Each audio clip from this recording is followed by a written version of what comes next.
Hey everyone, and welcome to this explainer. I am absolutely thrilled to have you here today. We're about to unpack something incredibly special and honestly, just deeply moving.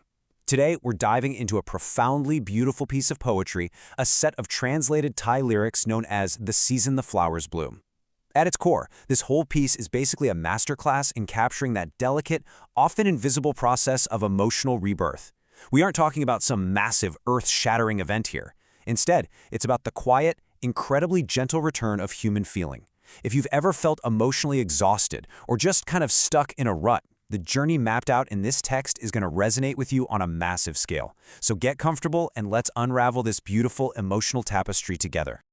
Okay, let's dive right in by asking a question that the narrator of our poem essentially asks themselves.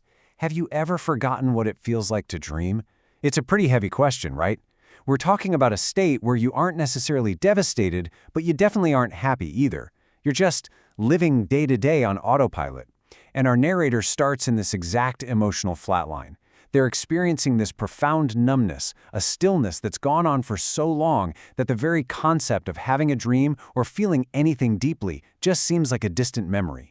It's a deeply relatable human experience, and really establishing this baseline is absolutely crucial for understanding the incredible transformation that's about to happen. So part 1, the silent, numb heart. This journey kicks off in what storytellers often call the ordinary world. The opening verse literally tells us, "I was just someone living day to day." The source text establishes the narrator not as some tragic, larger-than-life hero, but as an utterly ordinary person. They emphasize that their heart has been still for far too long. And think about that phrasing for a second. A still heart isn't beating wildly with excitement, and it's not aching with sorrow. It's simply resting. It's completely quiet.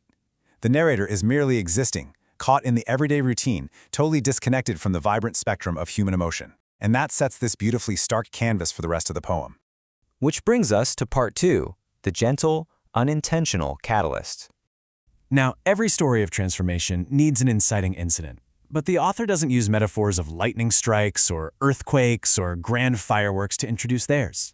Instead, they use these wonderfully gentle nature metaphors. It brilliantly illustrates how the arrival of a specific person is compared to a gentle wind, an effortless, almost imperceptible, and completely unintrusive presence. Later on, they're called a small light that illuminates a heart that's been quiet for way too long. It's not a blinding spotlight, you know? It's just a small, hopeful glow.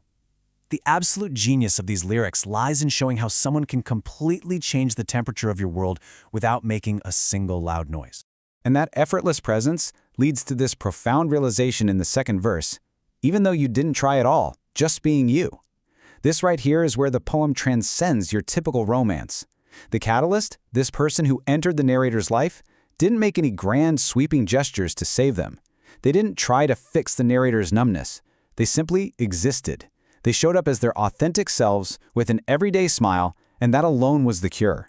It's a really beautiful reminder that sometimes our absolute greatest impact on others happens when we aren't even trying. It happens just by us being exactly who we are.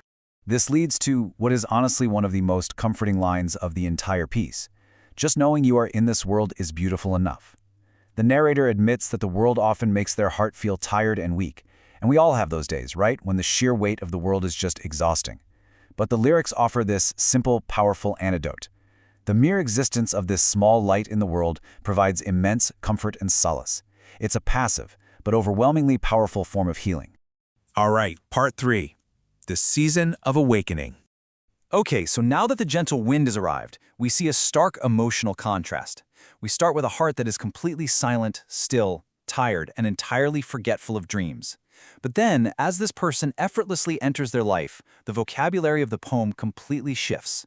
The text speaks of the world becoming warm without the narrator even realizing it. The ordinary days become gentle.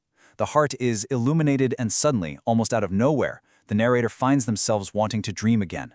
It's a total paradigm shift from static isolation straight into a vibrant, warm awakening. And this transformation is perfectly captured in the bridge of the song, which gives us the core metaphor and the very title of the work. The narrator says, "It's like a silent season, where flowers slowly return." Really picture the imagery here. Imagine a barren, totally silent winter where everything is asleep and frozen. That was the narrator's heart. But then, almost miraculously but incredibly naturally, the flowers slowly start to bloom again. It's the return of color, the return of life, and most importantly, the return of human feeling.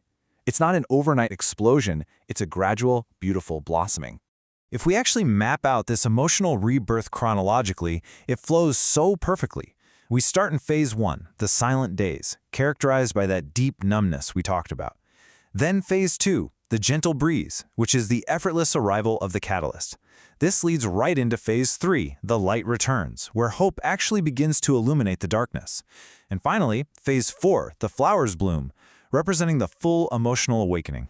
By structuring the poem this way, the author gives us a logical, step-by-step roadmap right out of emotional numbness.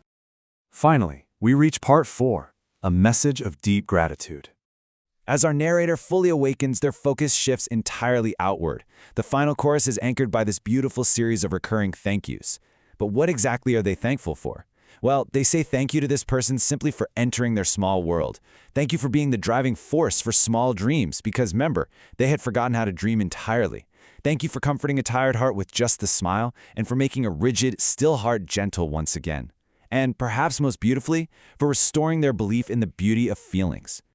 So, the crucial takeaway here is that this poem is doing something much, much bigger than just telling a sweet love story. Just listen to the final, powerful line of the piece.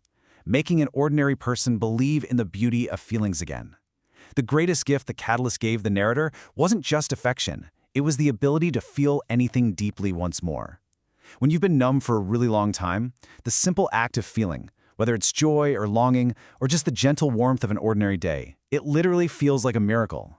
The narrator is expressing this profound gratitude for being brought back to life, emotionally speaking. Which brings us to the end of our explainer today. We've walked through the silent days, we've felt the gentle breeze, and we've watched the flowers bloom in the narrator's heart. But the true power of a piece of art like this is how it reflects our own lived experiences. So I want to leave you with a question to ponder today.